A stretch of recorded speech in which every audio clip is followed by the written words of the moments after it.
Hello everybody, I'm Antonia and this is Noel and we are from Boxtail Soup Theatre Company, and this is a very quick vlog before we get ready to do our first performance of the day. I like to keep Noel on his toes. He doesn't know when I'm going to do a Boxtail Scoop or not.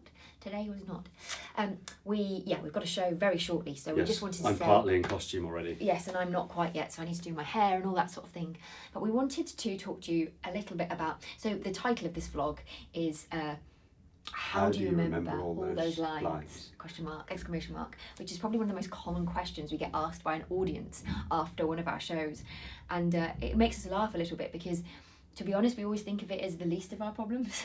Yeah, I mean, we have a pretty much like a stock answer to that. And it's not disrespectful. I mean, we mean it when we say it, but what we usually say when someone asks us that is try not to think about it. And so to answer that question first, that really is the kind of key to the whole thing. Yeah, try not to think about it. Yeah. When I was doing amateur theatre when I was a kid, I was in a show and there were some ex-professional actors in the cast, and one of them saw me going over my lines before I went on stage for the beginning of the show, and he came over to me and he said, "Don't do that." And I sort of thought, what? And he said, "Don't do that, because if you forget them now, then you'll panic when you get onto the stage because you'll forget them again, because you'll think that you don't know them." He was like, "You know them, that's fine." Yeah, and it's very true that when you start to overthink it and when you start to kind of think, oh, especially if it's just before the show, oh, what comes after that? What line comes after that? Yeah. That's when you start to get in your own head and you start to cause yourself a problem, because you get to that moment then and have that same panic. So. And actually the reality of it is, in a moment, if you do sort of momentarily kind of have a lapse of concentration or a lapse of memory, the best thing to do is take a breath and let it kind of fall out of your mouth, which is what, Yeah. And things that seem like an eternity on stage actually are probably only a second or two. Yes. You know, when you're stood there, if you ever are, and it has happened, it's happened to me a few times where I've blanked or haven't been sure what the next line is.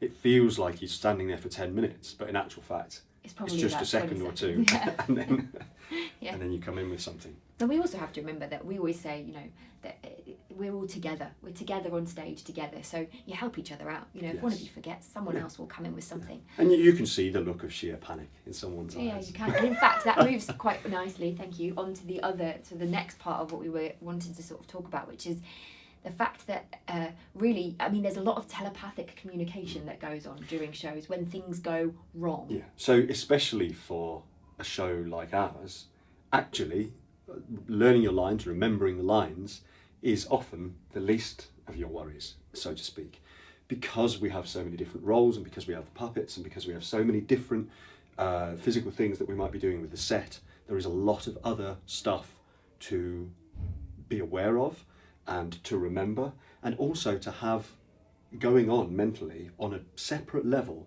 to the whatever part of you is playing the character. Yes, I mean, there's no... We often joke and we say there's no time for acting in our shows, and obviously it's a joke, but we can't be method about our... that's a method acting is a way of acting where people immerse themselves fully into their part before they go on stage, so they might kind of live the role throughout their daily life. We can't do anything like that, because if we did, we need to keep a good portion of ourselves present on a different level, kind of going, okay, so it's a panto call, making sure that, okay, so that person's got their legs sticking out there, don't trip over it, or, this is long enough. There's a lot of people to call. I'm just going to let that carry on. So we have to very much keep part of our brain... Yeah. There we go.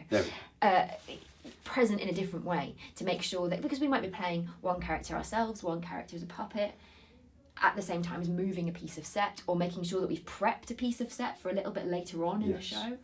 And that extends not only to performing the show itself, and it often means that if you're playing a lot of different characters, as we often are, you need a kind of hook, a key way of getting quickly into that character, or finding what it is that they physically or vocally sound like, or how they perform. And that will be a different thing for every character, and it will be a different thing for each performer, really. You'll have your own little hook, as you say, that's a good way of putting it, that gets you into that character. But the other part of that is also that on top of dealing with what you're actually practically doing for the show, it's also things like people's legs sticking out or anything that might go wrong. So you've also got to be capable and kind of physically, mentally ready to deal with those problems, somehow kind of telepathically communicate with the other person on stage, and basically fix whatever's going on and make it as you're going, and so that the audience probably won't even notice. That's the important thing. Things always go wrong. I think it's not fair to say that you get perfect shows all the time. You really don't. Things always go wrong, but they're only wrong to you, and the idea is that you don't pass that on then to your audience, that the audience probably won't even notice. I mean, we've had things like a puppet's arm fell off during a show once. Yeah, the bottom of their just arm dropped just dropped off onto the floor. during So the then show.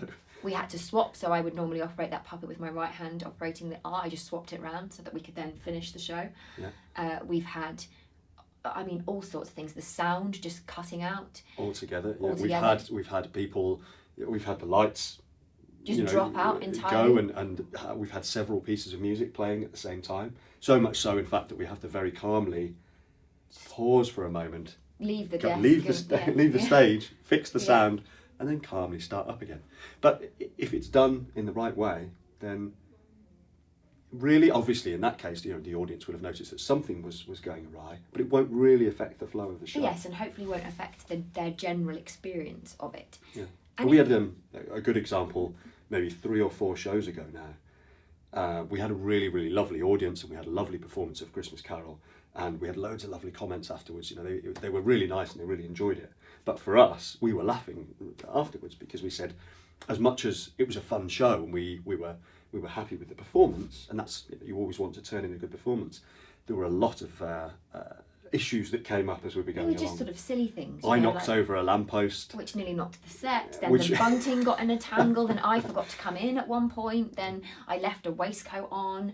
And then the sound went. And then, all these little things. But ultimately, in fact, in a way, they keep the show alive. That's part of live theatre. And one of the beauties of live theatre is the fact that you have these things that happen, and they give it a kind of vibrancy like nothing else, because we are having to think absolutely in that moment, okay, right, this thing's falling over, I need to catch that, I need to warn this person somehow telepathically that particular element of the set is broken, so that they shouldn't touch it for the next bit or Absolutely. whatever, And or don't step on that because you'll fall off. That aspect of it always amazes me, that in that moment, I don't know what it is, whether it's adrenaline or whether it's something else, but in that moment, you can be delivering the lines and you can still be doing the scene. And meanwhile, some other part of your brain is processing all this information, thinking, okay, if they've left that there, how do I pick that? What do I do where to can I fix that put that? later? And Yeah. at what point in the show we'll correct that? And somehow you're doing all of that at the same time. Yeah, it's quite an extranordinary feeling as I well. wish I could do it in the rest of my life. No, I know exactly. I don't know how you could though. I think you're right. I think there must be something about the magic of it, and the adrenaline and whatever, that means that you are somehow working on a different plane. Weirdly. Anyway, we really do have to go, I'm afraid. We might pick this up again because, in fact, we have quite a few funny stories of things that have, in inverted commas, gone wrong during shows, or ways that we've had to adapt in the moment to make something work. So if you're interested in more of that, I'm sure we could regale you with a few of those in another vlog. But for now, I need to get ready.